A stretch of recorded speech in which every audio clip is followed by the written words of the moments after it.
the viewers, if they're out there, are eavesdropping. Oh. Well, hello, viewers, and welcome to the Think Twice Radio pre-show. Today we're going to talk about the Buffalo Contrarian. So we have the two founders, executive editors, entrepreneurs, visionary writers of the Buffalo Contrarian, which is Buffalo's new alternative political newspaper. So today's episode will hopefully talk about the latest episode of the Contrarian, maybe a little bit about where it came from and where it's going. And drop a comment, and we'll try to get you acknowledged here on the show. Any words of wisdom for the audience of why they should stick around for an hour? You first. Learn about our paper, please. We're looking for new readers, and we'd love to inform our viewers and hopefully get them interested. Pick up a copy someplace. Yeah. No, I'm excited about to do a long form show just on local journalism. Local journalism is dying. I don't know if either of you have had to cancel a Buffalo News subscription, but I wouldn't wish that on my worst enemy. Well, I did it. I was able to play the long game with them because my debit card expired at the end of 2025. So the payment just didn't go through for January of 2026. I finally unsubscribed that way. That's pretty much the only way you can do it, because I actually went through the rabbit hole of trying to talk to someone on the phone. Yeah. And, it's designed not to be able to do that. Yeah. Which is incredible. Sad, because the Buffalo News used to be the local newspaper, and I guess technically is, but it's a carcass of itself. Yeah. Which is the void that the Buffalo Contrarian is looking to swoop in and fill. I think there's definitely a need for the Contrarian voice. Can I restart the timer? Yeah. Okay, I'm going to restart the timer when it... Okay, now.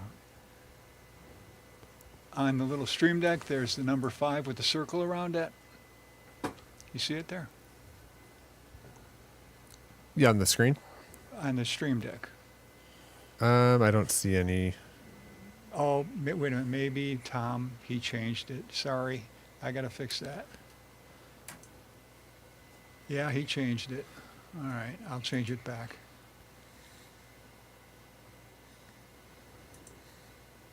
Sorry. Does that look better? Yeah, I see it now. Okay. When you press that, it'll start the timer, and then you can start the show. Okay. Then are we live on the? Okay, I'd see us now. So we're on the Facebook, I think. So I'm going to share this on. Get yourself all shared up. The Contrarian's on Facebook. Hell is frozen over.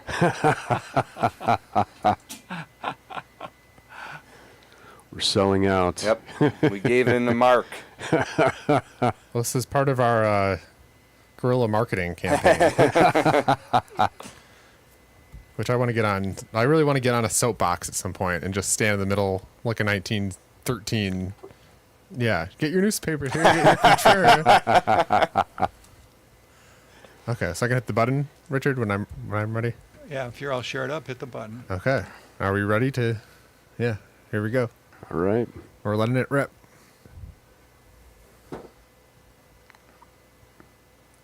Yeah, hello, Think Twice Radio. Now, this is the official show of the Buffalo Contrarian live stream. So I'm joined today by the two executive editors. Or maybe I'll let them introduce themselves, choose their title. But here today to talk about the Buffalo Contrarian, Buffalo's newest alternative political newspaper, which is on its 6th print. So, we have Bill and Mike Jackson, who are the visionaries here behind the Contrarian. So welcome, and thanks for being on Think Twice Radio with us today.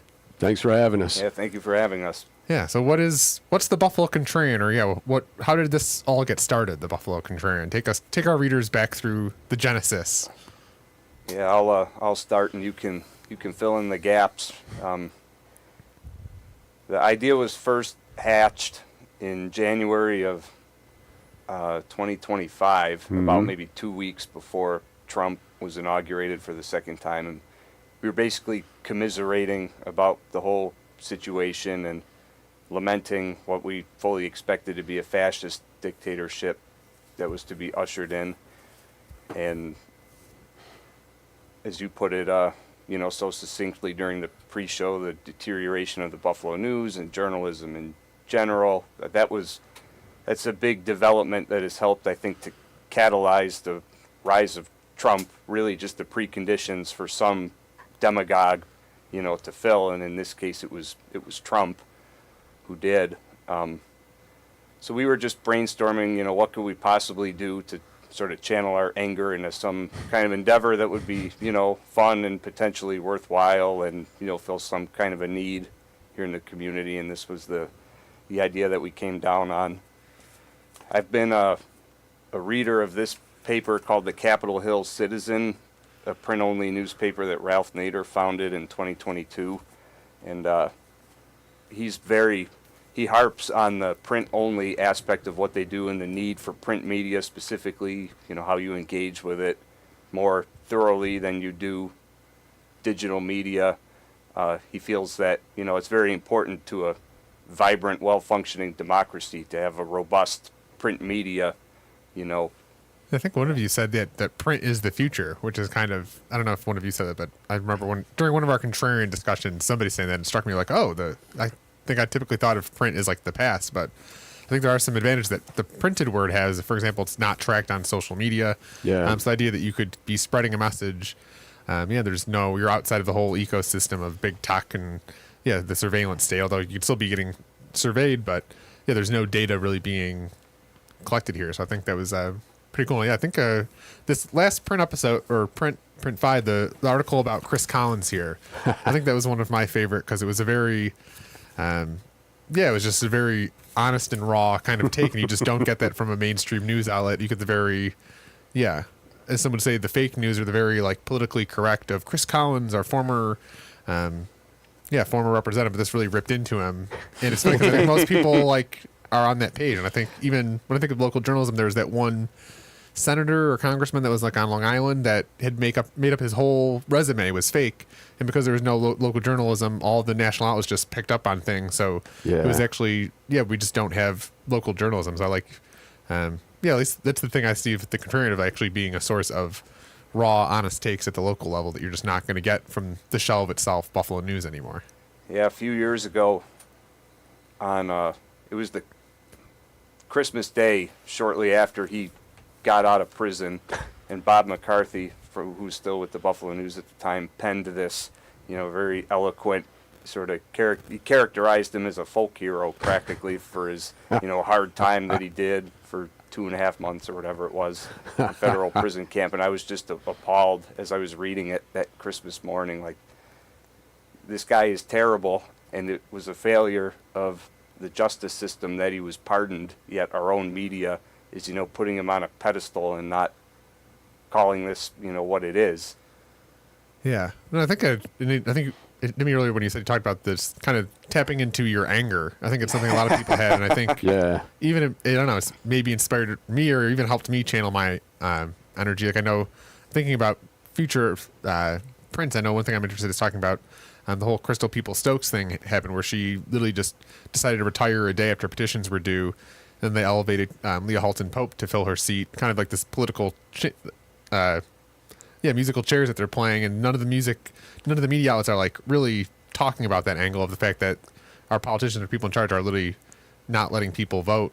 And actually, Leah Halton Pope's interesting because they actually gerrymandered the Ellicott district to get her to serve in Ellicott. So they kind of, I know my Fillmore district, they ended up gerrymandering Fillmore anymore because they needed to write Leah Halton Pope into the Ellicott district at 500 Seneca so she could serve a 2-year term so she could get on the elevator upward. So I think that was just think of almost as someone that's kind of politically at the local level paying attention. It's just frustrating when there's certain angles or takes that you just don't see covered at all, which I think the Contrarian, is the advantage it has is that it can actually say the quiet part. Say the truth out loud, which I think people are thirsting for. Yeah, it's fun because we don't pretend to be, middle of the road. Like we're slanted, we're biased, and if if somebody doesn't like it, well, don't read it. It's just, but we know there's a lot of angry people out there who share our sentiments with a lot of things. And so we hope that we're hoping to gain other writers, citizen journalists, and just spread the word on things that we think are important, both locally, nationally, internationally, and provide our viewpoint on that, which, as you mentioned, is not the traditional mainstream media take. Yeah. And I think, the last episode, I'm thankful that, you all and James Coughlin invited me to write, but I was excited to wrote my first article on the Buffalo budget. Yeah. So I wrote about the Buffalo budget, the East Side Parkways or the Kensington Expressway, and then police overtime. But I'm curious, for people that haven't read the Contrarian, what other type of stories have been posted, in earlier iterations of the Contrarian? Or what type of stories can people expect to read if they happen to stumble into a store and see it on the newsstand? Do you want to take that one? Well, we could start at the top, I suppose, with what did we come up with? Our first issue, we put it out in April of 2025. So we worked on it for about 2 months or so after we first kind of committed to the idea. And basically, we wrote everything, just the two of us, all 8 pages. We had one other person that penned a short article that was in there, but we basically just wanted to make the prototype and scatter it around town and just kind of see what happens, because you could spend months trying to recruit people and plan out something like this. Or we figured it would be a better use of time to really demonstrate kind of what we had in mind and see if it catches on, as we go along. But so this was how it came out. I don't know how well people can see that. And the first story in the top left was sort of a summary of. Maybe I'll move this to the camera. Let's see if we can get. Yeah, here's the front copies. Yeah. Where do Ryan and Scanlon stand on the expressway, which I don't think any of them took a stand. So this was in the run-up to the Democratic primary for the mayoral vacancy. And there was this forum at the Meriwether Library in March of last year. You may have been there. Yeah, I was there. We were there. And like the first audience member that was able to make a comment right at the beginning of that event brought up the expressway, and the place went nuts. The whole, it was very clear, what the people wanted the candidates to say on that issue, but the two front runners avoided it the whole night. They didn't say a word about it. Garnell Whitfield was very vocal about it. Michael Gaynor was very vocal about it. Others were vocal about it, but the two front runners who had out fundraised the other candidates by a huge margin, they figured that they could get away with dodging that issue, at least for the time being, and so they did, and it wasn't covered in the media whatsoever. And I would think that in a well-functioning democracy, that should have been a front-page news story. Here's what happened in the vacancy for mayor of the second largest city in this state, and this is what they talked about, and this is what they didn't talk about, and so on and so forth. And that's not happening here. Yeah, and ultimately, Mayor Ryan was able to win without ever taking a position. So I think it kind of talks to this the thing we're in of. Yeah, I think growing up as a child, you're talking about democracy, and people debate opinions, and the best cream rises to the top, and it seems like very much, the politicians are very good at being politicians. They know kind of how to, straddle the line, and even Mayor Ryan, he's talked about every child should be able to ride their bicycle from MLK Park to Delaware. So it says like the most poetic imagery without actually saying I support it, which is good, because then you get people that are for it that see, oh, did you hear what he said? He said about children riding their bicycle. I agree that too. It's like, they're very poetic in the fact that they can say, they can kind of allude to things without taking a hard position. I think I've even noticed local media too. It even seems that reporters at the local level, really all they do is they interview the people in power, get a quote from them, and then report on what the people in power say, but there's no checking why are they saying that? Is that true? Is that the whole story? So I think even the whole idea of an investigative journalist, unfortunately the business model in news has gone away of the idea that they're going to pay an investigative journalist to work a few months, not write anything, but then produce a story, unfortunately is kind of seems to be going away, because even the news now, they just kind of they're constrained by the 3-minute bit on the news, or the short little article where I think the Contrarian, I like it that it has actually long form articles that you could actually get very in the weeds, which could be a little boring, but on certain topics that aren't even covered, I think it was refreshing. Even James's article about the police shooting range, where it's like getting really in the weeds of this lawsuit, and the mainstream media will cover it when there's a hearing by the judge, and they just say there's no real in depth. So I think that's one of the advantages the Contrarian has, is that it can actually go in depth into issues that aren't being covered. Absolutely, and that's part of the importance of this format.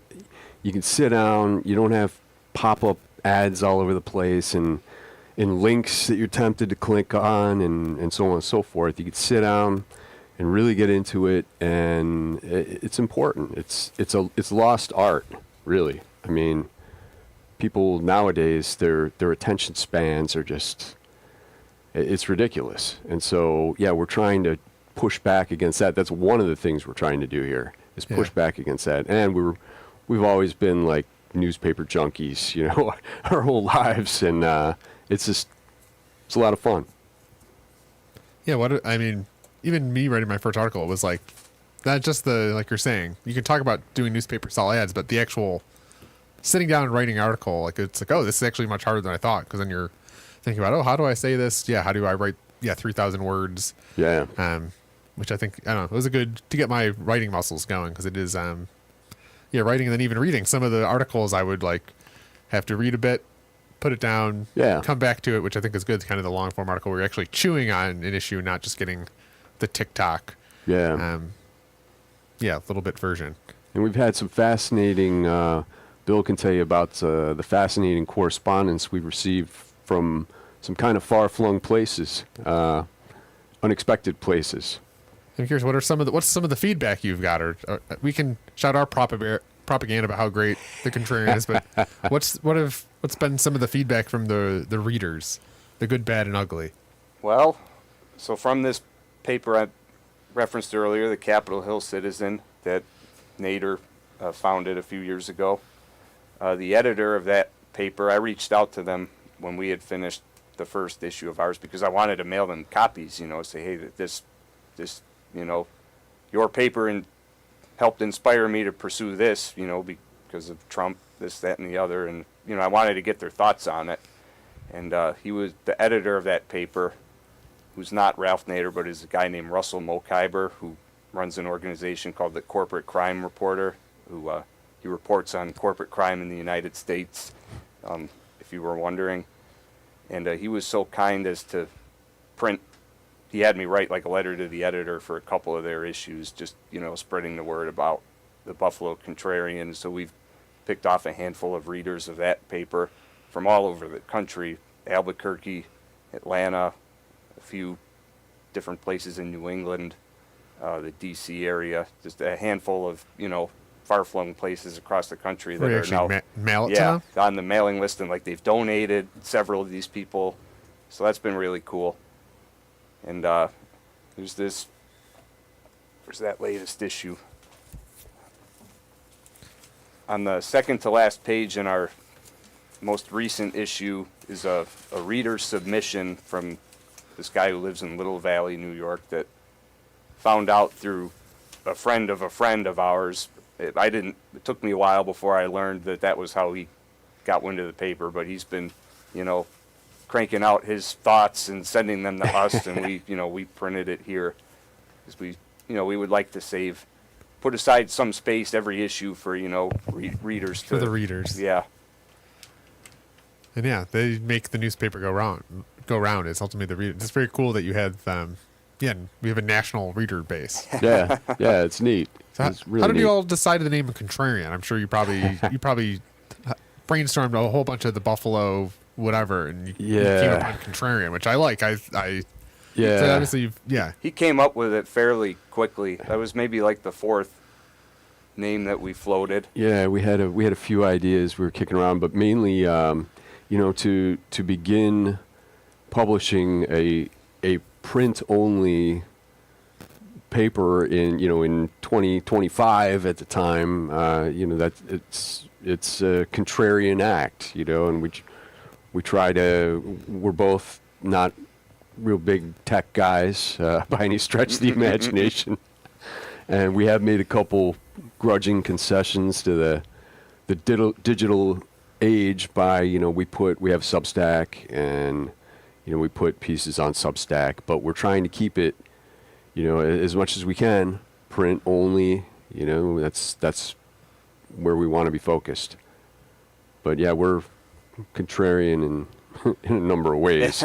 I recently got rid of my car and last November, and so kind of like a running series, starting from the very beginning, I believe I started bike commuting to work, and so I've been writing, about what that's been like, and at the time, a 52-year-old starting this journey, becoming a bike commuter, and then eventually progressing to the point where, yeah, I scrapped my car and I get around by bike now. So that's a fairly contrarian thing, I think. It's almost contrarian lifestyle. I think Yeah. one of the things we had, I think, brainstormed in other sessions, they have a contrarian sports page. I could see a contrarian lifestyle. Yeah. Because I know my contrarian sports take is that Kevin Adams should have won General Manager of the Year this year, even though he got fired. So I'm thinking about, I should make that strong argument, because I think the thing that I liked about the Chris Collins article is that it did have a point of view. It wasn't kind of the news. They try reporting things as if they're very neutral reporting, and I think the idea of like being unapologetically, this is my opinion, I think you just don't really see that in print media. So I think that's I like hardline takes, like, you should ride your bicycle, or Kevin Adams should be GM of the year. And then I think that's much more lively because it's very real. I know when we get together with our friends and family, the discussions you have aren't very vanilla and neutral. You kind of get into the very controversial things. That's how people. Yeah, it's fun to talk about your strong opinions, and it evokes a stronger response. Might be negative, might be positive. Yeah. Well, I was curious, has the Contrarian staff gotten any blowback by anything you've published? I know we have here, in bright words, we have 3 demands for Congressman Tim Kennedy. Use the word genocide. Demand Netanyahu's arrest. Stop accepting contributions from AIPAC. It says they're not radical demands, and they reflect the majority of the sentiments, but in the mainstream, that is like one of those topics that cannot be said. So I'm curious, is there... But Zoran Mamdani disregarded that advice, and it was terrible. It was terrible, disingenuous advice from the Democratic Party apparatchiks. He defiantly espoused all 3 of those positions and won the election for mayor of New York City resoundingly, got more votes than Andrew Cuomo and Curtis Sliwa combined. So it's a bunch of crap that you have to go along and deny that there is a genocide occurring to be politically viable in this country. But all 3 of our members of Congress in Western New York, Tenney, Langworthy, and Kennedy, they share the biggest group of donors in the last election cycle, and that's AIPAC. And nobody talks about that. Yeah, I think it's one of those elephants in the room. So I'm curious, has there been any sort of legacy pushback, or is the Contrarian not even on the legacy media's radar, where they don't even view us as a threat yet? Yeah. No, we haven't gotten any pushback. Yeah, I guess we're lucky. We're lucky to be small enough to not be threatening yet, I suppose. Yeah. Well, I'm just taking it because that's not a position, although many people might agree with that. It's just not something you see written, on mainstream cable. So I think it's a very, very interesting time we live in, because I feel like maybe back in the day when there was only Channel 247 and newspapers that all said the same thing, you could kind of keep a narrative, where now on the internet it's a little harder to. Yeah, absolutely. Yeah, no, I've seen, I think the article I wrote about police overtime, I think that even as a writer, I was a little afraid to actually publish. William Drabick's making $148K of overtime.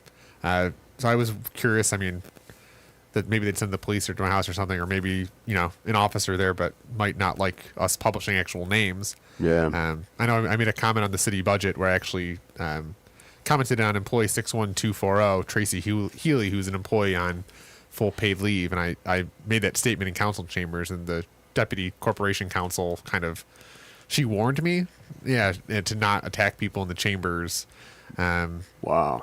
Yeah, I think it's as soon as you start naming names and numbers of this person here is doing the fraud, Yeah. then it's like, oh, that's that's too much. But I think I don't know. I think it's powerful that when you name specific names, because even here with the police overtime, I think mainstream media, they always talk about, oh, police overtime is this big thing, but actually it's like very specific people that are making overtime. Even the police overtime reported the average police officer is making $11,000 a year on overtime, which is obviously $11,000 a lot, but it's not as much as some of the police captains, detective sergeants that are higher up that are making 40 grand a year in overtime. So actually, police overtime is not. It's more nuanced than kind of the mainstream take of just $18 million, a big number. There's actually, getting into the weeds and, I guess maybe this was my first experience of actually publishing names with, hey, these people over here, Eric Augustin, police officer making $127,000 overtime. I know I kind of had that fear as a writer of actually putting my name on, on specific people, but it wasn't that bad. No, I haven't had any blowback yet, but maybe, So maybe we just get a little more courageous as we move on here in future prints. There's no accountability if you don't name names. You have to identify the source of the problem. It's not a personal attack. You're just pointing out where is the taxpayer money being spent in a way that's not optimal or not fair to the taxpayers. Mm-hmm. Agreed. Absolutely. So it sounds like what are some of the core values of the Contrarian? What are some of the things that when you're thinking about stories make it, that's a Contrarian story that we need to cover? Well, I know environmental justice is a big thing. And Bill wrote a story, I don't know if it was in the first issue, about North Tonawanda. Yeah. You want to hit on that real quick?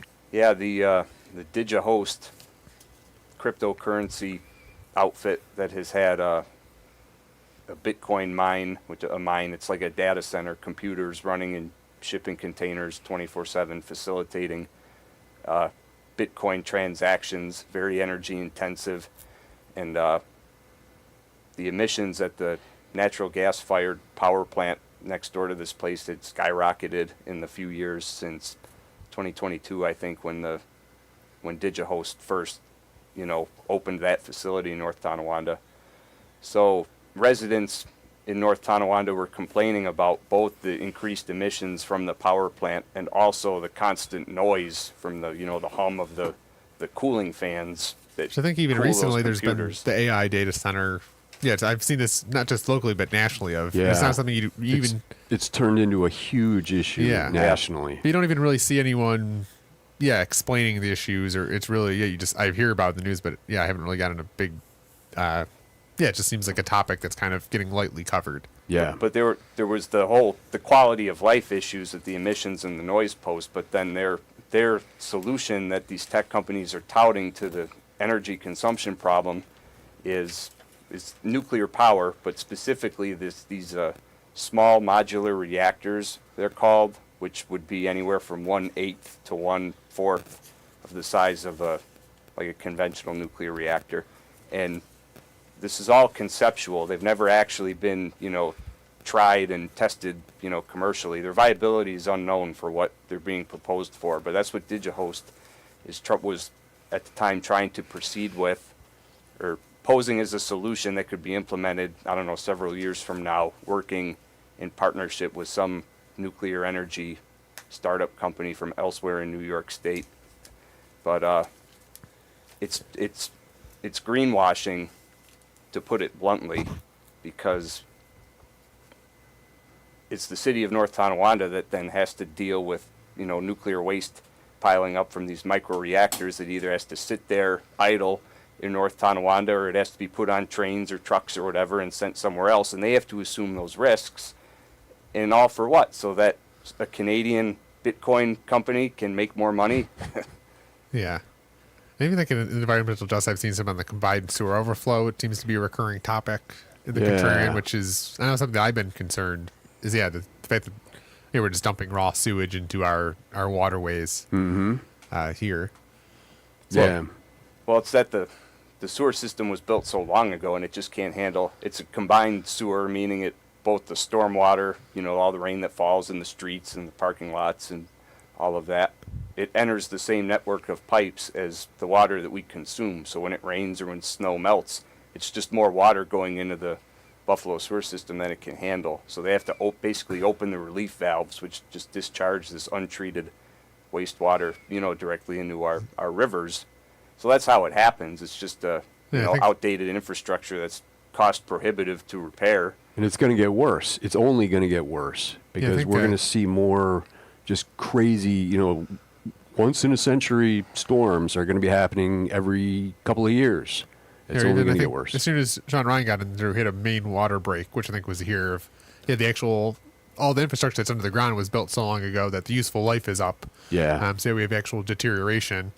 And it was built in an era when the tax structure nationwide was much more progressive than it is today. We were, the millionaires were contributing far more, relative to what they're making to the public coffers than what is happening today. And that's what we talked about in that article about the water main break that you just referenced. Yeah. So it's like the bill has come due and we've already emptied our wallets giving tax breaks to millionaires and billionaires.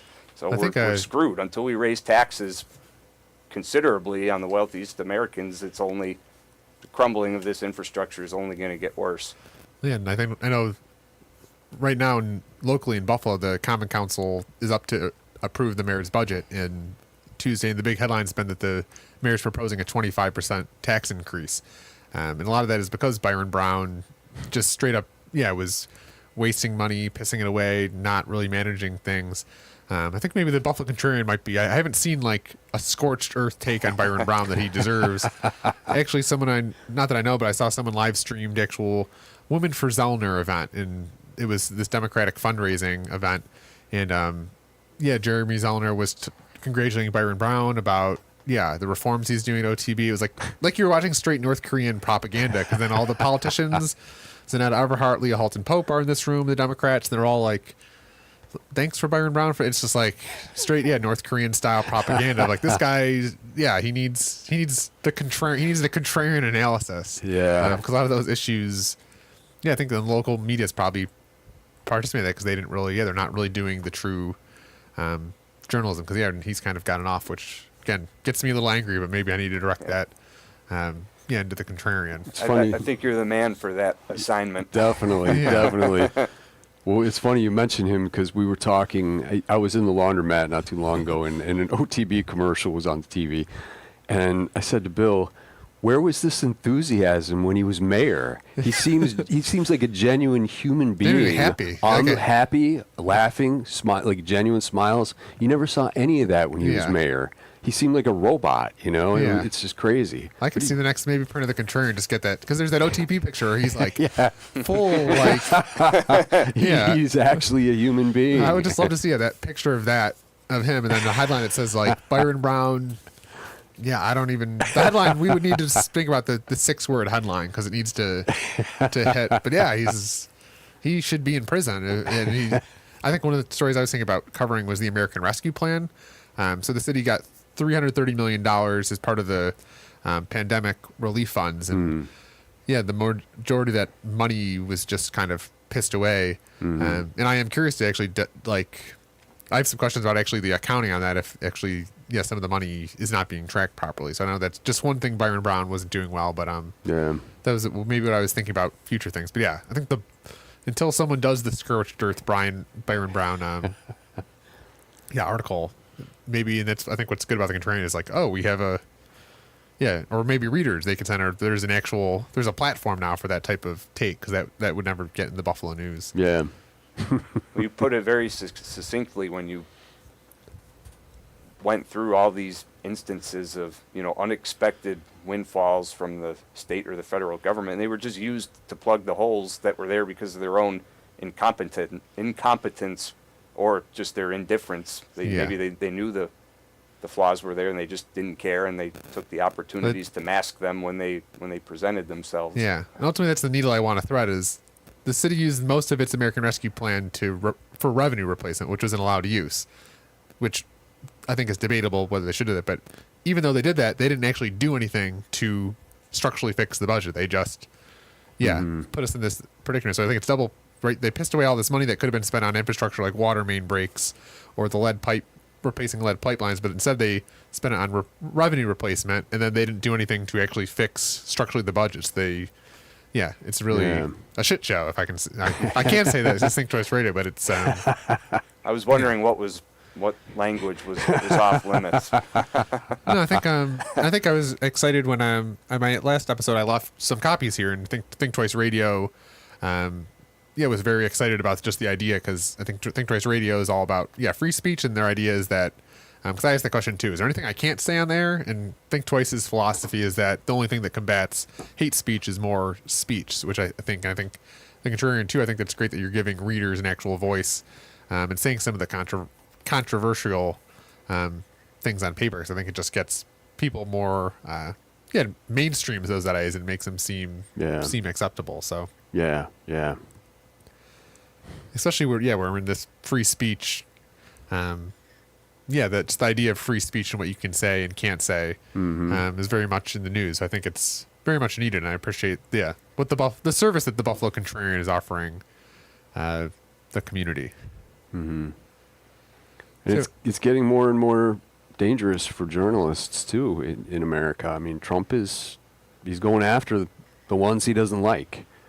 So it's important not to be cowed in silence. We've all got to speak up I'm not saying everyone's got to go out and write an article for our paper, but we've all got to speak up and speak out in whatever way we can.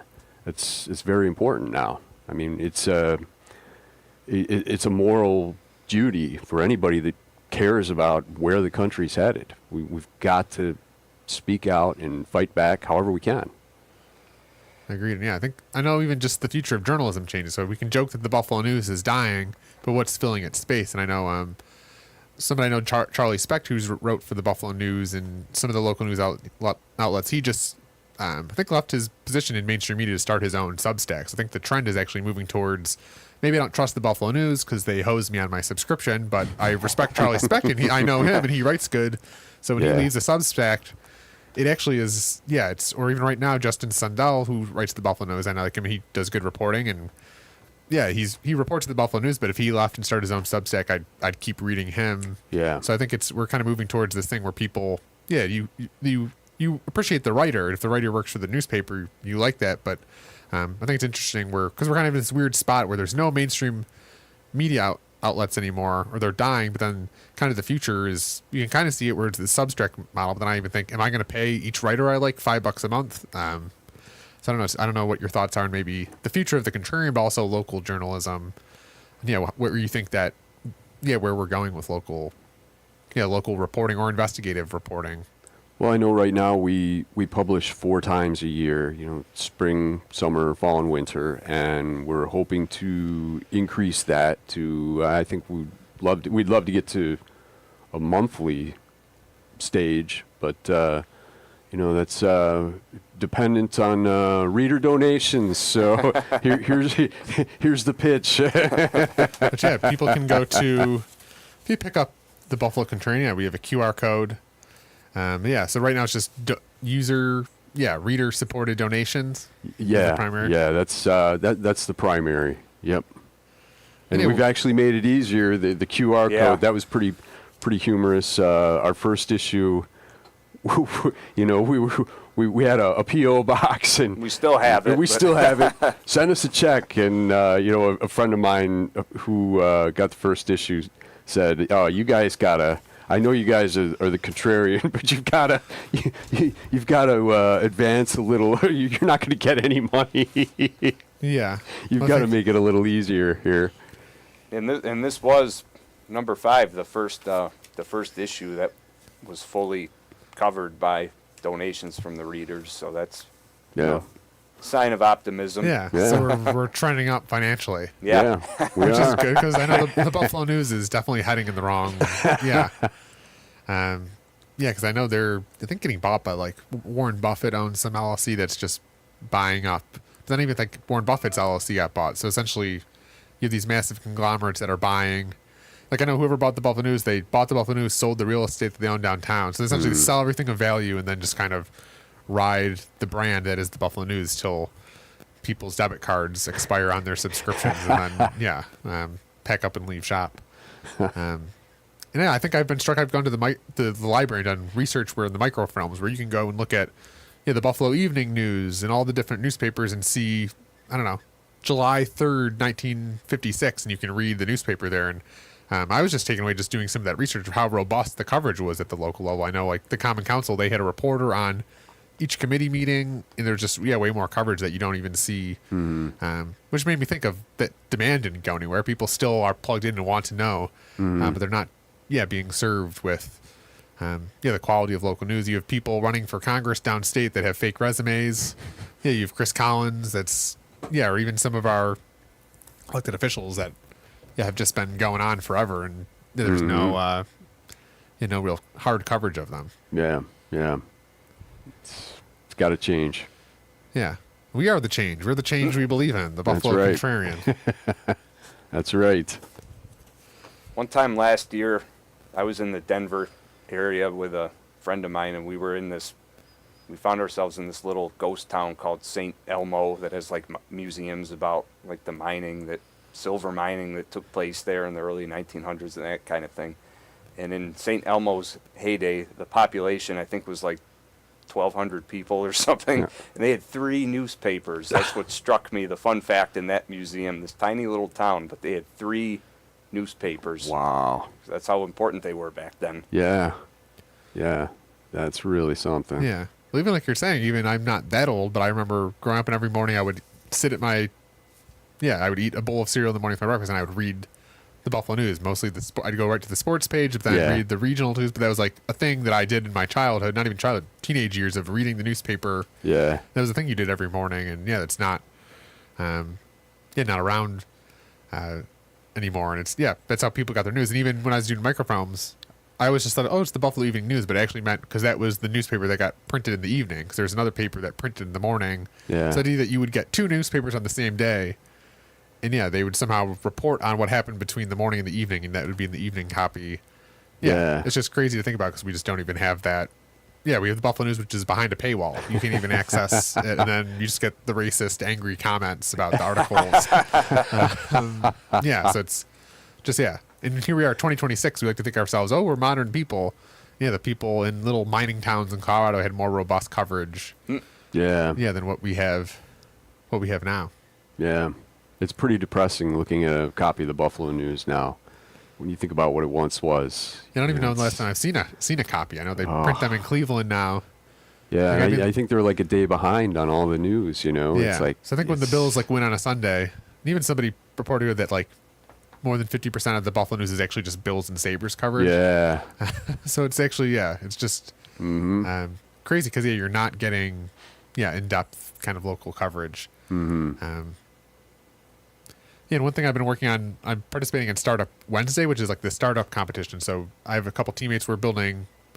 We didn't really think it was a business competition, but we got into it. We essentially built a site, tarosays.net, that we've scraped the Common Council agenda. So we've taken their items and kind of put it into like cards of like a Tinder format where you can go through the whole agenda and swipe left and right, trying to think through how do we get like council items to the people that see it. So maybe if there's a liquor store at the corner of East Elvin and Fillmore, it might be a planning board item, but it's not big enough for anyone to cover because it's just a little thing. But to the 50 or 100 people that live around that corner, it's like this huge deal. So how do you get that little piece of micro news to the people that care about it most? Yeah. Because we've been researching journalism. I think they call them news deserts. That's the buzzword they use. But 50 million Americans live in areas that have 0 or 1 local newspaper. So there's actually many rural counties that don't have any local news. Because I know about Buffalo City Hall and what a clown show it is there. Then I think about, who's reporting on the City Hall in Elma, New York? Is there anybody really? No. It's like, there's how many other little city halls are there where there's 6 people and nobody's paying attention? Yeah. And the powers that be are thrilled with that. They don't want anybody watching them or reporting on what they're doing. Yeah. They want to carry out their plans behind closed doors without any resistance and, throw up these data centers and so on and so forth, And these these rural counties have so much discretion that they can exercise, like the IDAs and the subsidies that they can just dish out, to these data centers, like what's happening in Genesee County. And it's probably due in large part to what you're describing. The accountability mechanisms are just not there. Yeah. Well, I imagine the county is even a hard level of government, because at least the local Elma town hall, everybody in Elma knows, I can just go to I drive by the main street, the town hall is there. But yeah, county, and I'm pretty ignorant to Erie County.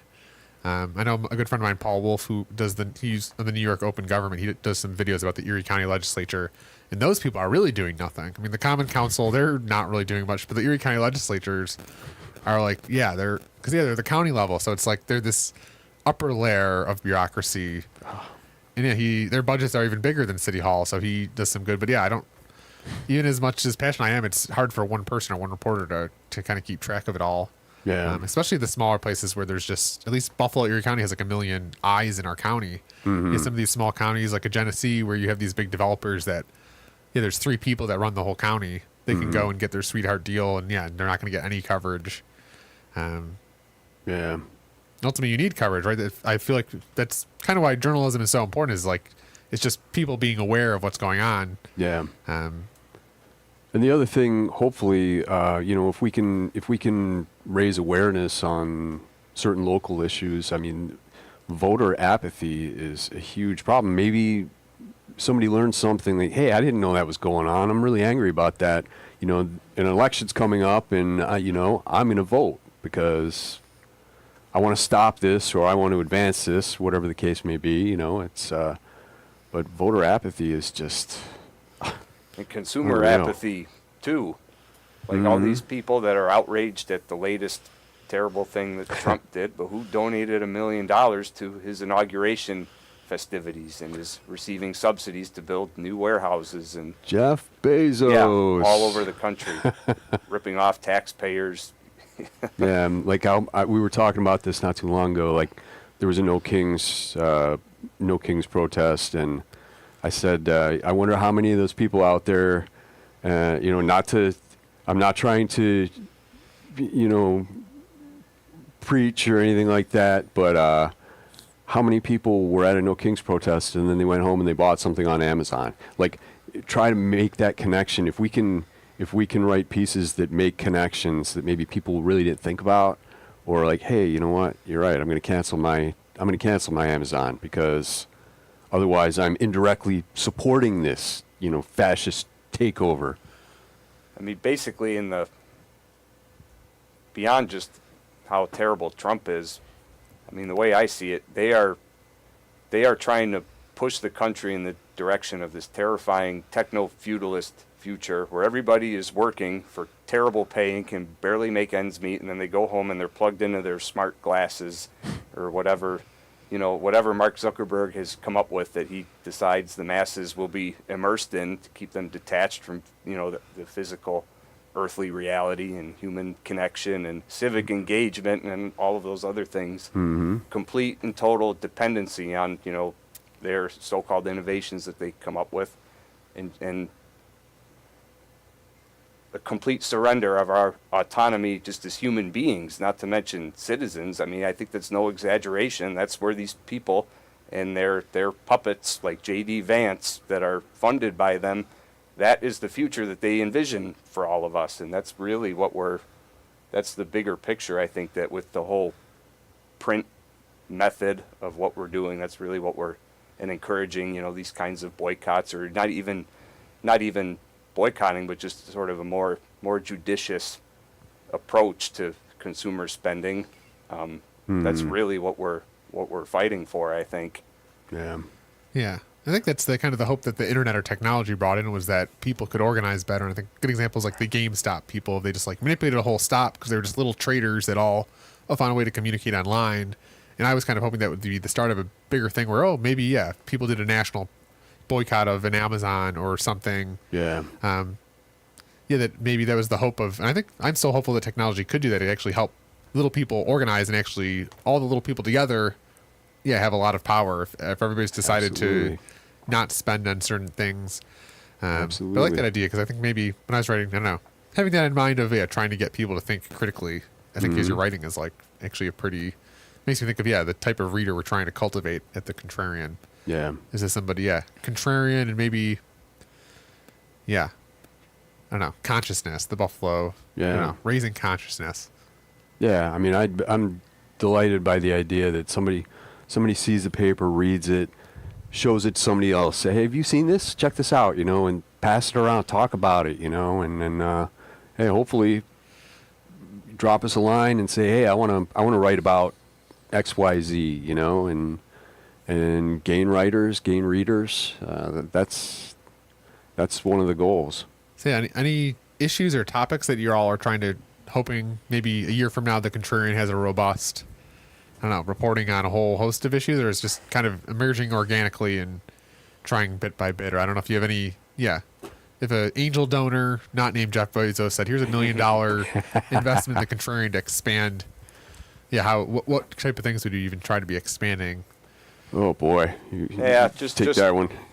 Just justice broadly, social, economic, environmental, and everyone, would have the freedom to write about what is most interesting or, most interesting to them.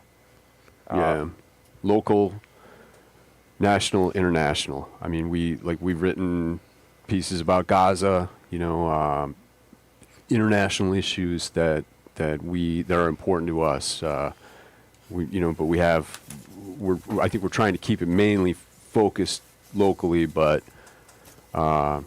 certainly there's national and international issues that we want to speak on too. Yeah. On the subject of Gaza, I just want to mention there's an American trauma surgeon named Dr. Feroz Sidwa, who was volunteered in the hospitals in Gaza. He had two different stints there since this genocide started, and I've cited his work in a couple of articles I've written about the Gaza situation, but I would implore people to listen to his interviews and read the articles that he's penned. I was listening to him, Dr. Feroz Sidwa, on Ralph Nader's radio show recently, and he was just going through, how horrible the situation is there for the people of Gaza, and he described how the sanitation infrastructure has just been totally obliterated. So these people are living in filth and squalor, that they have nothing to do with, sleeping in tents. And he said that children in Gaza are literally woken up in the middle of the night to rats in their tents gnawing at their faces because of how, and it was just horrible to hear that, just a way of children living in hell that I had never even thought of. Like, I know it's that bad, but I had never thought, of that. That detail specifically had never crossed my mind before until this guy who's spent time there and, goes and testifies on Capitol Hill, and nobody cares. And the members of Congress here don't care, and they won't criticize Netanyahu or anything that assigns blame to somebody other than Trump for this whole situation. But, I think I just want to mention his name, Dr. Feroz Sidwa, so I think people really need to read and listen to what he's had to say about that situation. But we feel very strongly that we need to, plug this stuff because so many people just don't know about it. Yeah. I think that's powerful too, of just, as we said earlier, the way we're going, we're we trust specific writers, but I think there's so many people that have good takes. I think even being a source of, or even, plugging specific people on issues, I think is cool. Cause I think there's a lot of, and I know the Ukraine war is another war that I think about all the time that was in the news and now it's not in the news, but it's still going on. Yeah. Cause how many genocides, wars can the American mind wrap their heads around? It's kind of hard to, even be into one. There's so many things that's, but it's good because there are people, but you need to know where they are that are doing good reporting and honest reporting. So I think, I can see maybe the Contrarian being almost a curator of specific takes, specific writers. Cause there are a lot of good local journalists or journalists that are doing good reporting on specific issues, but they need eyeballs or need people. People need to know who to trust on what subject, I guess. A few weeks before, I think it was just a few days before the assault, the U.S.-Israel assault on Iran commenced, I read this brief Forbes news article, not because I trust Forbes, it was just, I just clicked on it out of curiosity to see what mainstream American media was saying about the possibility that the Strait of Hormuz could be closed should war erupt between the U.S. and Iran. And this Forbes article was very dismissive of the notion. It's highly unlikely that Iran could could close the Strait of Hormuz, and lo and behold, they did. But like the narrative on that whole situation is just, it's just an absolute crock, and it's why in our latest issue we juxtapose the letter to the American public that Masoud Pezeshkian, the president of Iran, penned. Essentially, it was very eloquent, very articulate, and essentially absolved the American public of all, of the ire of the Iranian government, and said that this is simply just an ill thought out and reckless act of aggression by your leaders, but we do not wish to harm you, the citizens of America. And that he wrote that letter and released it right around the same time of Donald Trump's Easter Truth Social post, which we also included in there. And that's the juxtaposition that we're dealing with. The Iranian president is a heart surgeon that is capable of expressing, these thoughts, this kind of empathy, and doing so eloquently. And we have our president, who's a buffoon. He's a failed gambling czar with allegations of, sexual misconduct up the wazoo. He's mentioned in the Epstein files more than 5,000 times. Then you have his tweet there. His tweet is right here in the Contrarians. You can judge for himself the text. Yeah, it's absolutely, there's no adjective strong enough. It's so reprehensible, and you can't deny the contrast between between the leaders of these two countries. Yeah. I did like that. Yeah, it does have, the Buffalo Contrarian has an international, national, and local level stuff. And I know I like James Coughlin's coverage of the police training center, because I know somebody had posted a thing that a couple of years ago, the Buffalo Police Commissioner had actually went to Israel to train with the Israeli Defense Force. And I remember thinking it was weird at the time, but now in retrospect, it's like, wait, why was the Buffalo Police Commissioner going to Israel to train?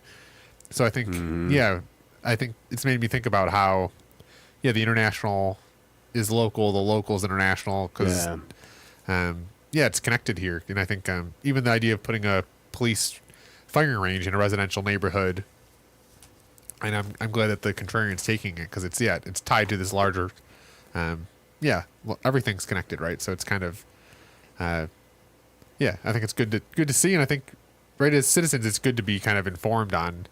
Maybe I'm not explicitly involved in the Gaza or the Ukraine, but to be aware of what's going on there. I think it's so hard, especially when the American working class is struggling so much or has a lot to deal with just to make by, to actually have empathy or have awareness. But the lever that we have access to on, matters of foreign policy like Gaza and Iran is our member of Congress. So everybody can take part in attempting to pressure Tim Kennedy or Claudia Tenney or Nick Langworthy or whoever it is in taking a forceful stance on those issues. And that's not happening, but that's the capability that we do have if we're more informed and more motivated to do something about it. And I know Kennedy's been to Israel, I believe, multiple times. I don't know about Langworthy and Tenney, but what's he doing going over there? Like, he doesn't represent those people. He represents us. Why is he spending time over there? And what is going to happen if eventually Netanyahu he's already backed into a corner, but if Israel drops a nuclear weapon somewhere in Iran, what are these Democrats going to say? Because they haven't been speaking out as of yet. They're just continuing to help roll out the red carpet for him to do that. And then they're going to be scrambling to somehow pin it all on Trump when it gets to that point. And, Russia or China feels compelled to intervene, and it escalates from there. I mean, that's what's at stake here. And that's what we really tried to convey in the articles we wrote in the latest issue about it. Yeah, and I think it's good. I think it'll make me think maybe of future readings of the idea that we have economic power, we have the ability to pressure our local politicians, being more informed. I think even maybe for me, I take away my future writings, maybe having some more specific ways of, hey, you read this article, now do this, or take this specific action. Yeah. That's why your article was so great about the submitting the public comments for the Kensington Expressway, because it's a very cut and dry goal that they have of 6,000 Yeah. public comments. So I think, yeah, a Queen City comment, that's something we're doing. And I'm starting to think about more than just a public comment. Even you make a public comment on the Kensington, but kind of come to you to think of numbers. It's one thing if I or you or the three of us write a public comment about the Kensington, but if 6,000 people write a public comment, oh crap, now there's a mob, a crazy mob. Or like Kennedy, if you are angry and you write him a letter, oh, it's just an angry guy. But if 6,000 constituents write Tim Kennedy a letter, now we got something to deal with. So I think coming back to kind of the idea of, a bunch of people all saying the same thing, can change things. It's always changed things because ultimately they rely on us being uninformed and kind of not connected to our own humanity or kind of what's going on. I like to compare it to, cleaning up a vacant lot on the east side of Buffalo, which all three of us took part in that Earth Day on the east side a few weeks ago. For one person to attempt to clean up a trash strewn vacant lot, you could work all day and not even put a dent into it, and it would be very demoralizing and it would feel very hopeless. But when you have, a substantial group of volunteers, you get it done. Yeah, it's amazing. It's amazing what we got done down there on Lathrop Street. Yeah. Lathrop and Sycamore. And the city still hasn't picked it up.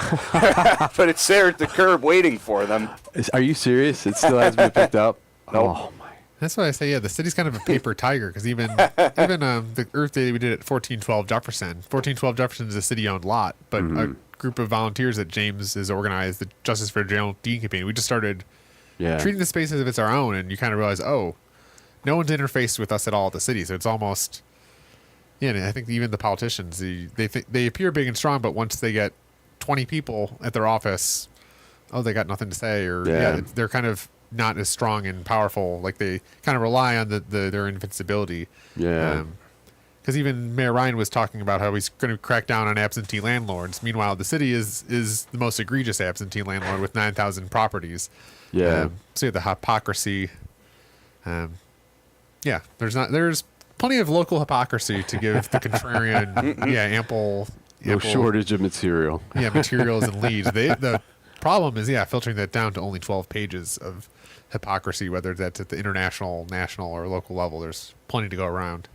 I want to take this opportunity to throw it out there. If anybody watching knows a cartoonist, we're really looking for one. Yeah.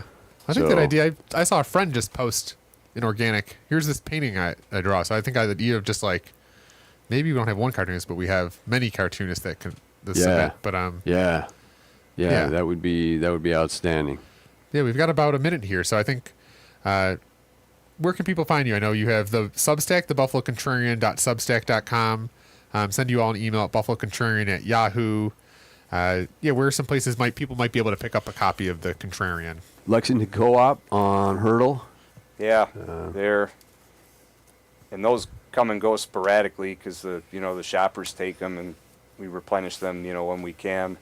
I would go to a few of the library branches, the downtown library, Lackawanna, West Seneca, the Meriwether Library, the Crane Branch Library. I think those are the mainstays currently. A handful of cafes and bookstores, Burning Books, Fitz Books. I put some at the Ukrainian Center on Military. Yeah, making the Jim Stakeout in Allentown and Elmwood location. And nice. Yeah, hopefully more places around Buffalo soon. So, thank you, Mike and Bill from the visionaries behind the Buffalo Contrarian. It was an honor to have you on our show, and I appreciate you both for allowing me to write and contribute to the Contrarian Society and the city that we're building here in Buffalo. Well, thank you, Matt. Yeah, thank you. We're thrilled. We're thrilled to that you joined our effort. Yeah. To all the Contrarians out there, thank you for tuning on, and grab your copy of the Buffalo Contrarian and donate and support your local journalism because it's better in our pockets than the Buffalo News. So thanks for tuning in, and fading to darkness.